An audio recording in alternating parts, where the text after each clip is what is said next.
college, and I won't spend too much time on this, but my acting teacher wanted us so that we could work on our articulation and our being more cogent when speaking about the craft or interpreting text or whatever. She assigned us to watch at the university library the PBS series with Bill Moyers called The Power of Myth, where he interviews Joseph You told Campbell. me about that. Yeah. I actually watched the YouTube. Yeah. I mean, it like changed my life watching that. Yeah. You know, I'm a 20-year-old kid, you know, growing up in small town Illinois. And, you know, I've certainly read and, you know, studied French and, you know, American novel class, English literature. You know, it wasn't like I was just watching, like mindlessly watching MTV and bullshit on, you know, on television. But it just completely changed how I saw the human experience, and it shifted how I saw people that do bad things. Like, they don't think they're doing bad things. They're the hero of their own story. I mean, all this stuff. And I think even from that moment on, that hunger for having other experiences like that, where sort of like the order of the world gets shifted because of this thing that you saw, and it introduced you to this new concept. I remember watching a documentary called What the Bleep Do We Know? About the impact emotion can have on the formation of water. All these things that it introduced. It introduced ideas about parallel existences and all this crazy stuff. Yeah. And it just led me into all these new areas. A book called The Elegant Universe that simplified the theory of relativity and laws of thermodynamics, and just like I literally read that book and I was like, what? Yeah. That's what gravity is?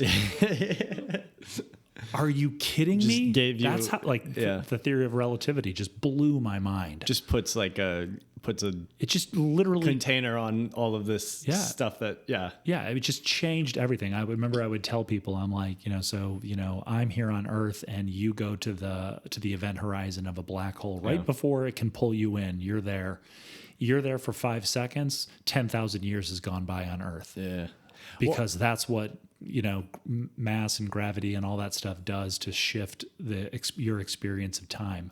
Telling people, like, if you're on a train that's going 200 miles an hour, you're actually experiencing time differently than the person sitting on the platform. I was like, wait, what?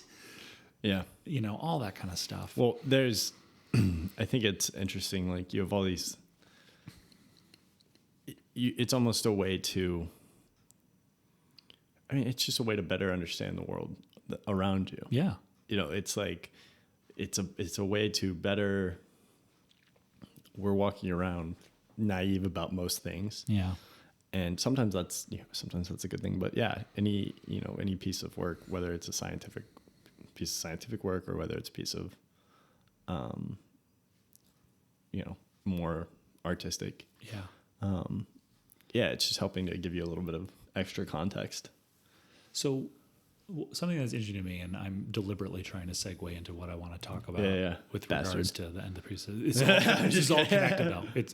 So what's interesting is, you know, we're talking specifically in this instance about king of the segue from the last episode. That's right. I just can't.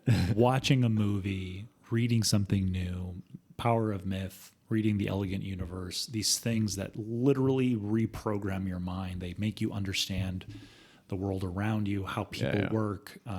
Or at least give you, I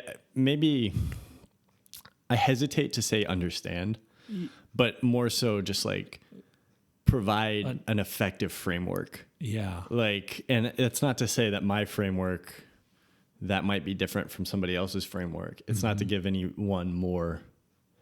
Like, I think, you know, religion is an incredibly effective framework to view the world. Sure. You know, there's political systems that are incredibly effective frameworks to view the world.